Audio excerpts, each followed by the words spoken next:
දෙන්නගේ වැරද්දනේ අම්මා මොකද කෑ ගහන්නේ? අම්මා මොකද නෙවෙයි මෙයා පොලිස් කරා මෙයා ඩියුටි එකට හිටියද? එහෙම සුද්ධ කරන්න එපා ළමයි හොඳද? අපිත් පන්ති එවන්නේ සල්ලි දීලා. ඔයාගේ ගෙදර වෙන්න පුළුවන් මේක. ඒක කොහොමද ඇවිල්ලා ගහලා යනවා ළමයට? අපේ ළමයා ගහලා නැහැ. මම ළමයාට කියලා තියෙන්නේ පන්තියට ඇවිත් ඉගෙන ගන්න. හරිද? ඉගෙන ගන්න කියලා දෙන එක හොඳට අහගන්න කියලා. මොකද මේ ළමයි ටීචර් කෙනෙක් නහන්නකො දැන් දෙන්නව වැරදි කරලා කියන්නේ ටීචර්. මෙයා එන්න මාන්නේ ඉන්නේ හරියට.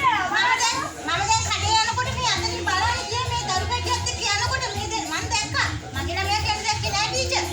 ටීචර් කතා කරන්න. අම්මා අපේට හඳුනන්නේ. අම්මා කරන්නේ. ඔය ටීචර් කෙනෙක් කියන්නේ ඉතින්.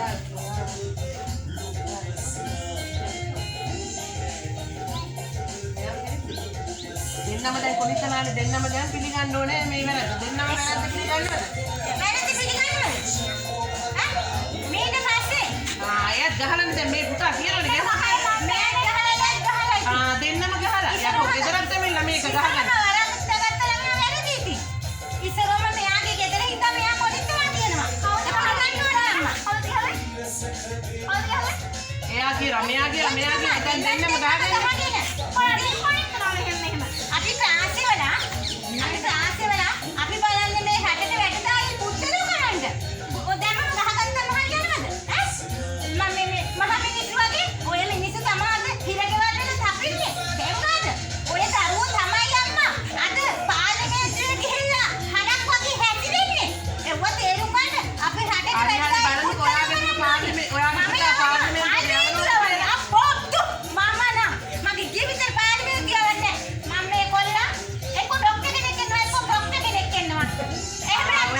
පොට්ට කෙනෙක් කරගන්න අපේ දුව ඉගෙන ගන්න විදිහ මොකද කරගත්තා.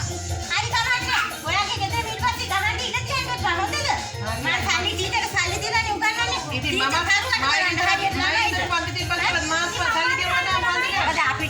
අපිට මේ සල්ලි තියනවට පන්ති වෙනව නෙවෙයි. අපි තුකින්දර හම්බ කරන්නවා. අපි නිතිමරාණ හම්බ කරන සල්ලි ඔය අපි ඉන්දියාප්පට හම්බලා මොනවා හරි දෙයක් කරලා තමයි මේ ටීචර් සල්ලි ගන්නෙ ටීචර් හරිද?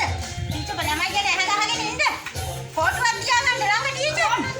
කොටුව තිබ්බට කොටුව පාවිච්චි කරන්නේ කාටද? මටද? ළමයාගේ අම්මට. ඒ විදිහට ටීචර් පන්ති හරියට හැන්ඩල් කරන්න යන්න ටීචර්. මොකද මේ කිරිසප්පියත් එක්ක මට ඉතින් ඇත්තට මෙන්න යන්න බෑ.